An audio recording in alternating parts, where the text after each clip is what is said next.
It's my pleasure to introduce Karen Evans today, who is a team leader and principal research scientist at CSIRO in the Oceans and Atmosphere group based in Hobart.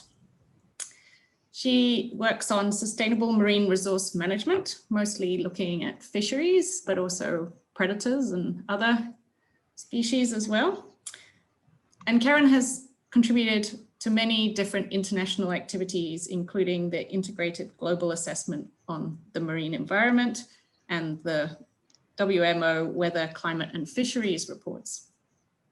She is co-chair of the Integrated Marine Biosphere Research, IMBER, Climate Impacts on Top Predators, and a member of the Executive Planning Group for the UN Decade of the Ocean Science for Sustainable Development. And so that's what she's going to talk to us today about.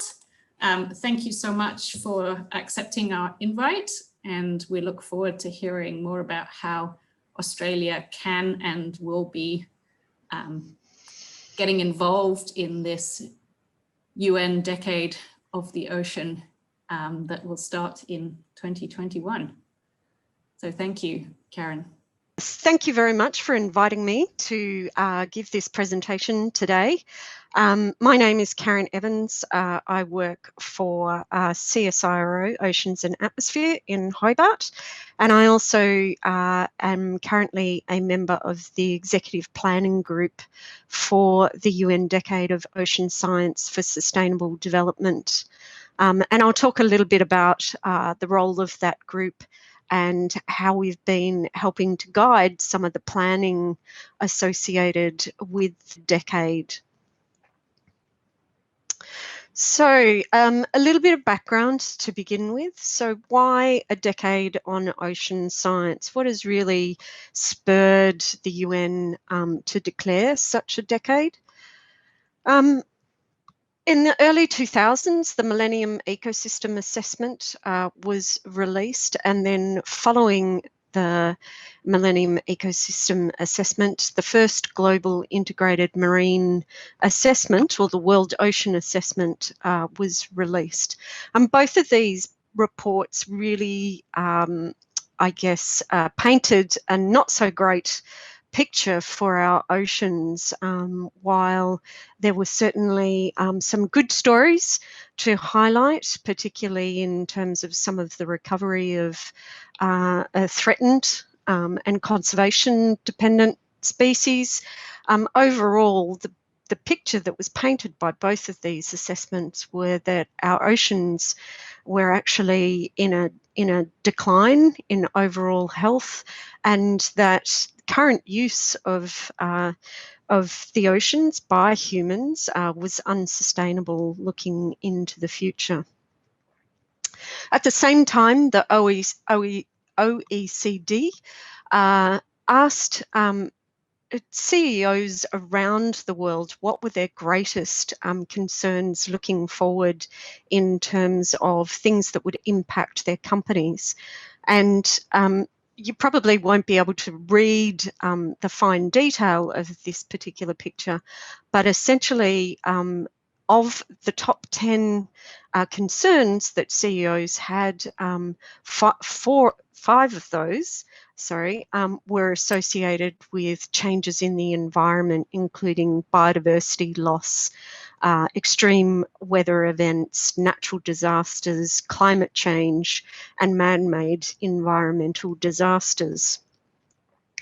And of course, in 2015, the world's nations came together and all agreed that in order to achieve a sustainable 2030, some goals really needed to be met and substantial change needed to occur across what was identified as 17 key areas known as the Sustainable Development Goals.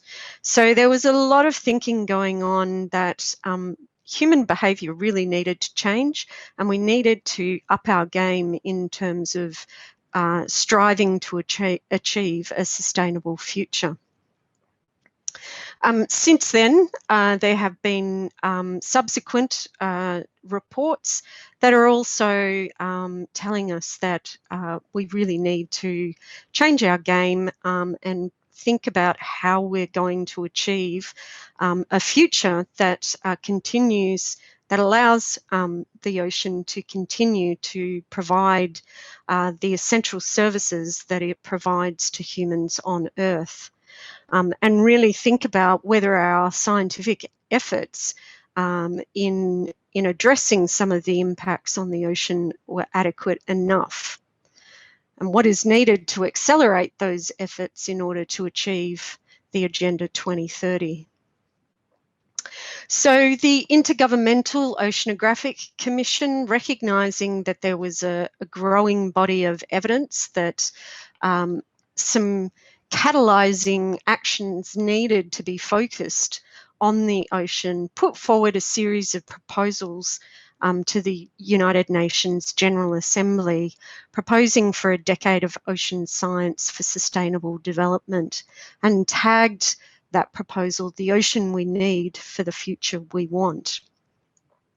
In late 2017, the UN General Assembly announced or proclaimed a UN decade focused on ocean science for sustainable development, and tasked the IOC, or Intergovernmental Oceanographic Commission, with preparing an implementation plan for that decade, which would outline just exactly what were the key priorities for the decade, and how would the decade actually function across those 10 years. So preparation plans were put in place for a decade of ocean science. And in developing that proposal that was put to the UN General Assembly, the IOC had outlined a roadmap that would outline the steps that were required for planning for the decade, with the end result being an implementation plan that could be distributed to the external community and be used as a catalysing force to bring together the world's ocean community to really gel around the decade of ocean science. To help them develop that implementation plan, the IOC engaged 19 ocean experts from around the world, either leaders of science organisations, policymakers, politicians, and also leading scientists. And that group really was tasked with helping guide the IOC in developing an implementation plan for the decade. They also brought in members of the scientific community, non-governmental organisations, civil society, industry, business, and traditional owners through a whole series of workshops and planning meetings, as well as putting out components of the implementation plan for review by those communities, and also directly asking for inputs in terms of what were the priorities that those groups recognised as needing to be addressed by something like a UN decade in order to achieve a sustainable ocean into the future. And importantly, they also engaged an early career researcher network to provide advice to the IOC, and also to provide input into that implementation plan, recognising that the early career researchers of today are going to be the leaders during the decade, and they're really going to be the driving force for work that's done during the decade. So this is a timeline in terms of the preparation phase for the decade. We We're engaged, the executive planning group, we're engaged in late 2018, and then during 2019 and early 2020, a series of stakeholder forums, planning meetings and regional workshops occurred, really with the aim of getting as much input from the ocean community and across many different groups as possible. As we all know, COVID hit in March 2020, so we had to pivot a little bit in terms of our planning and transformed some of those face-to-face meetings into a series of webinars. And in terms of formal approval under the IOC, that's just been postponed because the annual Executive Assembly meeting has been postponed until February. But in terms of delivering the implementation plan and getting the UN General Assembly approval, that's all still on track. So just giving you a feel for who was involved in each of those meetings, forums and workshops. And the aim really was to try and get all components of the ocean community involved, right from the science community through to business and industries, potential donors and funders, NGOs, and also our policymakers as well. And so using the input from all of those groups and communities that was gathered during those workshops and stakeholder forums, we started putting together an implementation plan. That implementation plan went through a series of reviews. It went back out to the community, and the community provided us with guiding comments. It also went to all of the member states of the IOC for comment. Those comments and suggestions were integrated into the plan, and then it did a second round of review again, and with further revisions made to the plan. The plan was officially released last month, and it really sits under a mission statement that the Ocean Decade will develop scientific knowledge, build infrastructure, and foster partnerships for a sustainable and healthy ocean. And the plan and the decade really is striving for a series of outcomes that are really designed to move society into a sustainable future.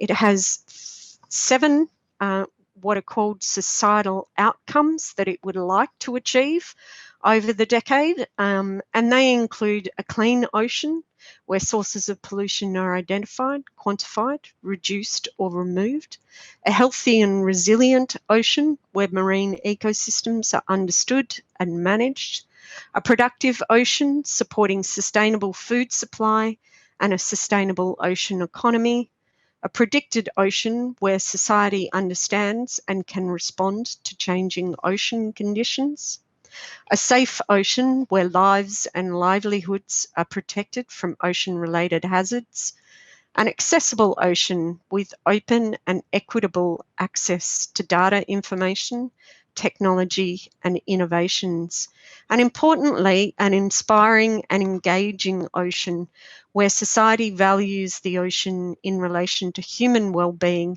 and sustainable development.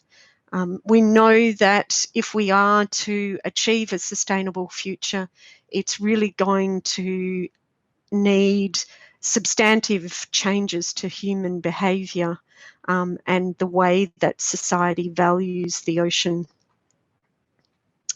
So the implementation plan is made up of 4 key components, one framed around science actions, one framed around capacity development, The actual structure and mechanics of how the decade will operate under a governance, monitoring and reporting component, and a communication strategy. So how do we ensure that what is done under the decade is effectively communicated both outwardly but also inwardly in terms of those people who are involved in the decade. And sitting beside the plan is what is called an Ocean Decade Alliance. And that's a gathering of the science community, policymakers, private sector, foundations, and UN partners. And the Alliance really serves to bring people together around the common themes of the decade and provide those partnerships that are really needed in order to achieve the outcomes of the decade.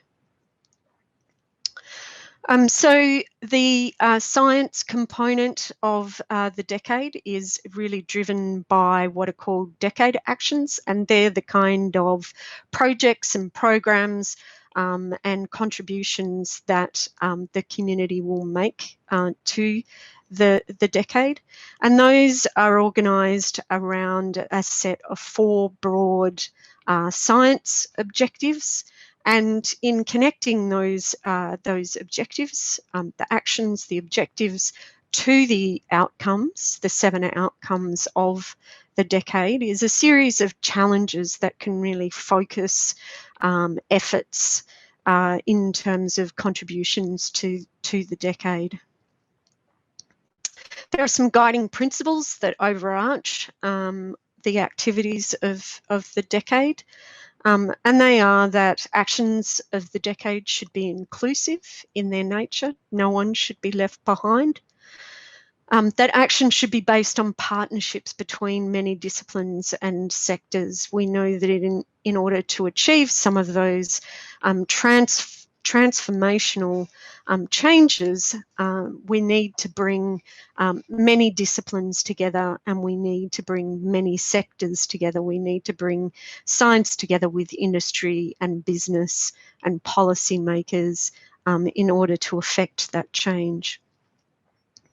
That the actions of the decade should be transformative in their nature. We know that business as usual is certainly not achieving things fast enough. We're still seeing declines in the ocean, so we really need to think about how we can transform what we're currently doing so that we can both accelerate it, but also ensure that it's effective in achieving the aims of the decade.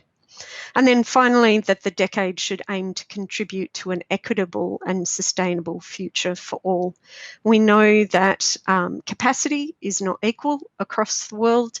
Access to technology is not equal across the world. Access to data is not equal across the world. So it's about bringing everyone up to a level platform where everyone has access to information, everyone has access to capacity, and everyone has access to technology to help them achieve a sustainable future. So the science framework really revolves around a value chain approach where each component adds value to each of the other components, and it kind of, even though this is linear, you can think of it as being more circular in that the decade is focused on increasing our observations of the ocean system, using those observations to increase our understanding of current and future ocean states, and then using those outputs to assess the interactions between components of the ocean, including society, both today and also tomorrow, and then using that information for improving informed decision making and evaluation in order to achieve a sustainable future. And really underpinning all of that is enhancing our ocean literacy and technology transfer, and ensuring that we have knowledge generation capability and capacity that is equal across the world. So the strategic objectives of the decade are that we need to increase capacity to generate, understand, manage and use ocean knowledge, and that really is focused around building and sharing scientific and technical capabilities. Second objective is to identify and generate required ocean data, information and knowledge, and associated with that is to advance global ocean-based observing systems so that they deliver information on all aspects of the ocean, including the human components of the ocean. The third objective is to build a comprehensive understanding of the ocean. We know that there are many parts of the ocean that we simply don't know about, that haven't been explored, that we don't have a good understanding of those processes. And so associated with that is to map and understand the role and functioning of ocean components and improve forecasts and predictive capability. And then finally, the fourth objective is to increase the use of ocean knowledge. So associated with that is to build tools, applications and services that translate information and knowledge into forms that can be used to assess and mitigate risk, sustainably manage and support a sustainable economy. So in mapping those four objectives through to the 7 societal outcomes, the plan sets out 10 challenges that it is posing to the ocean community. And they include understanding and mapping pollutants. Obviously, they directly link to the societal outcomes. So understanding and mapping pollutants, understanding the effects of multiple stresses on ocean ecosystems, generating knowledge and supporting innovations to develop solutions to ensure that we can sustainably feed the world's population both now and into the future. Generate knowledge and support innovation for equitable and sustainable development of the ocean economy, particularly under changing environmental conditions. Understanding the ocean climate nexus and building resilience to the effects of climate change across scales.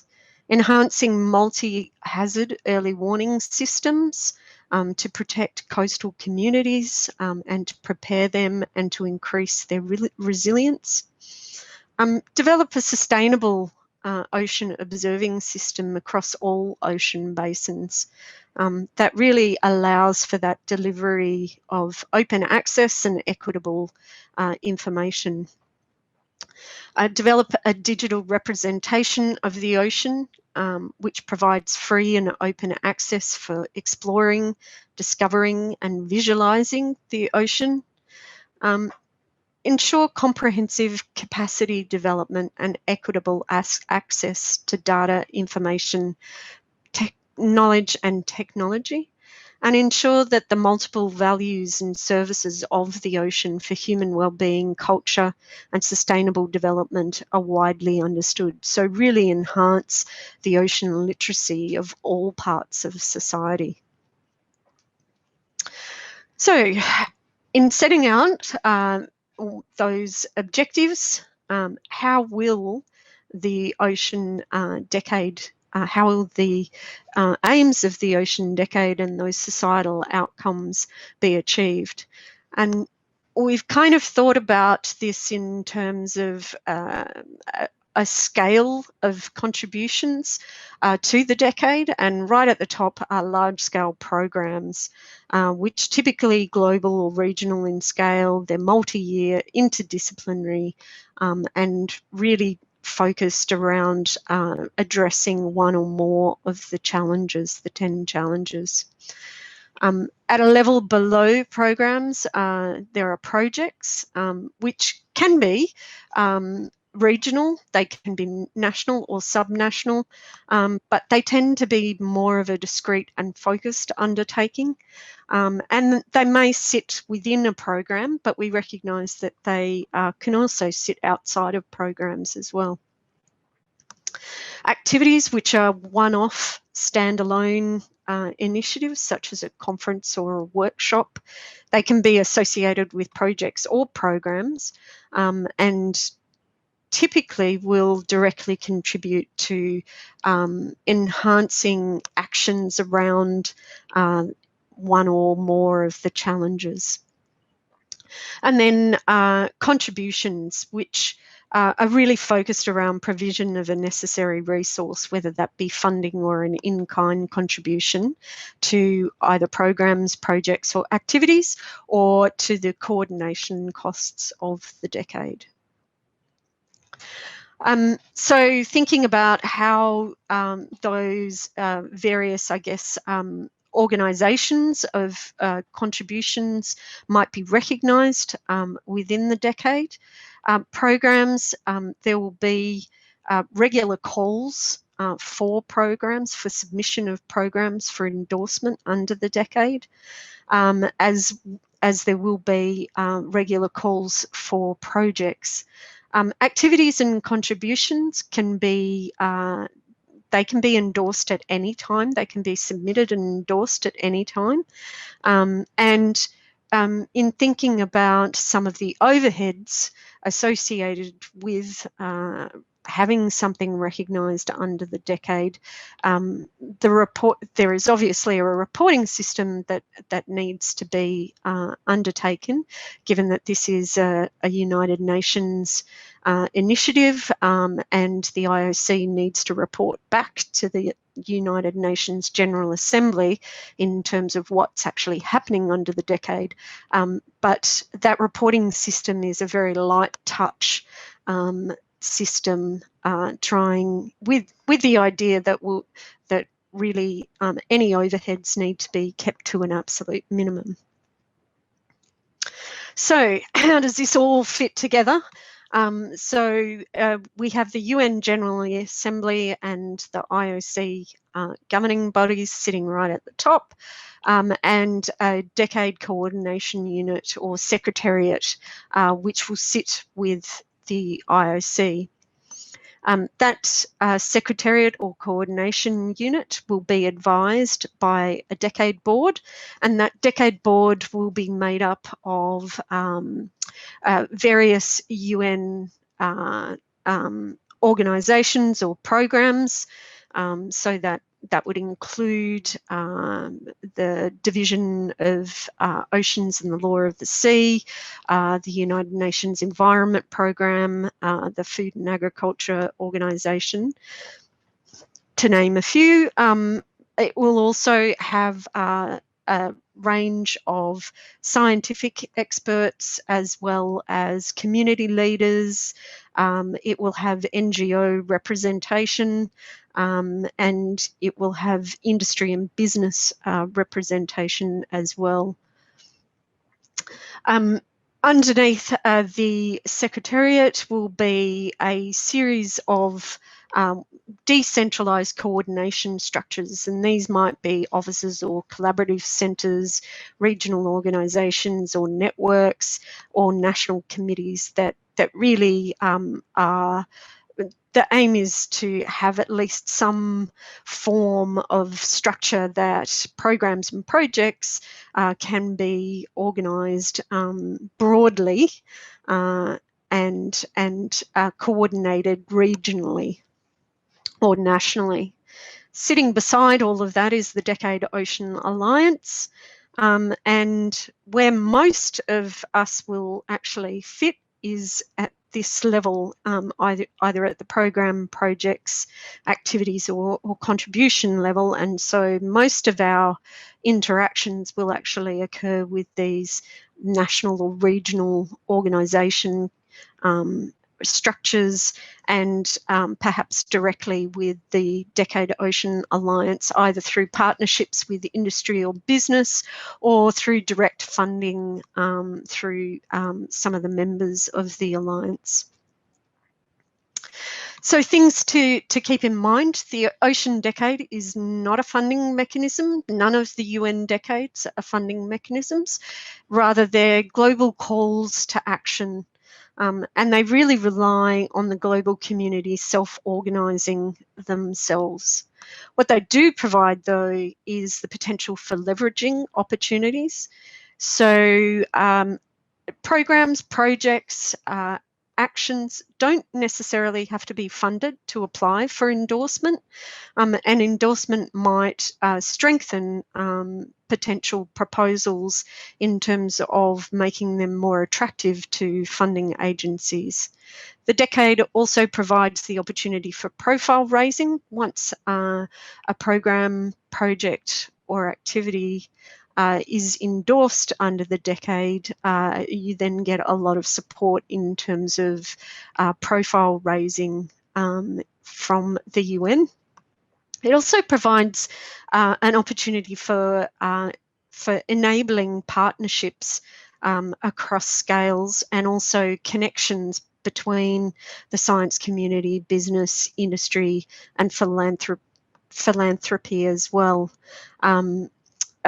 The Decade Alliance really is geared towards facilitating some of those connections and also some of those partnerships, but also the Decade will have a mechanism where, and I'll talk about this briefly shortly, where you can reach out to the community and start to partner with other people who are either interested in contributing to the Decade or may already be contributing to the Decade. The implementation plan, we recognise it won't be static. What we identify as priorities now may not be priorities in 5 years' time. So the implementation plan is really a living document, recognising that priorities will more than likely shift. Progress will be made during the Decade. Technology will change. New ways and innovative ways of doing things will no doubt come online. And of course, the structures and processes that we might put in place now may not necessarily be the ones that are appropriate further down the track. So recognising that 10 years is a substantial amount of time, the implementation plan will be reviewed biannually. There will be regular opportunities for the community to come together during triennial global and regional conferences, but also we're also planning a whole series of virtual meetings as well to bring the community together. And there will be a midterm review of the implementation plan and a midterm review of just where the Decade has got to 5 years in. So getting involved in the Decade. There are a series of webinars, the Ocean Decade virtual series that started late last month, and they're really geared in trying to start a global conversation around some of the focal points for actions under the Decade. There is a plan for a number of these which will be rolled out during the rest of 2020, but also through 2021.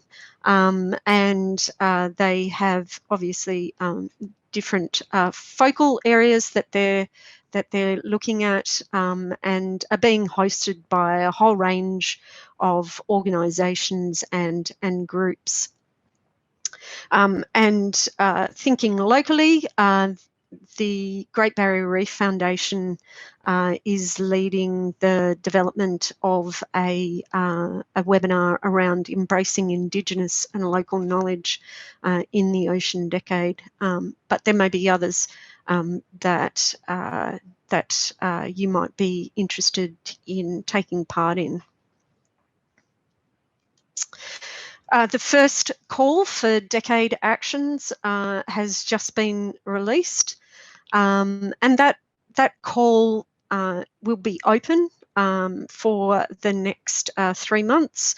It closes the 15th of January, and it's really focused in this first instance around large-scale multi-country transformative programs and large-scale contributions to funding actions or resourcing the Secretariat. This is the first of many calls that will come out, and there will be calls for projects and they will be ongoing throughout the decade. As I mentioned earlier, things like activities, so conferences and workshops or very specific events, they can be submitted to the Secretariat at any time for endorsement. And locally, there are currently discussions around national coordination going on at the Commonwealth departmental level. And at that level, some of those discussions are really looking at how do we bring together some of our efforts around SDG reporting and also involvement in the high-level panel on ocean sustainability with what we might be thinking around the Ocean Decade, so that we're well coordinated across multiple initiatives and that we minimise duplication across those initiatives. And there's also discussions going on at the National Marine Science Committee. I know that UQ is a member of that committee, and so there are discussions going on really thinking about how best to self-organise and to coordinate the ocean community within Australia. There are obviously clear synergies with the outputs from the high-level panel on ocean sustainability. And so some of the discussions around that are how do we best coordinate some of the development of action coalitions that are going on underneath that high-level panel with what might be going on under the UN Decade. And the Secretariat, the IOC, will be developing a searchable database where you can lodge ideas for actions out into the community to develop partnerships and collaborations, and it will also provide a list of all of those actions that have been endorsed or submitted for endorsement, so that you can reach out if you're interested in being involved in some of those to the people that are organising those actions or carrying out those actions. So opportunity for you to put out your interest to the rest of the community, but also to contact potential project leads or program leads that are leading programs or projects that you're interested in. More information, including guidelines for endorsement, frequently asked questions, regional contacts, and that list of parties seeking collaborators can be found on the Ocean Decade website, which is oceandecade.org.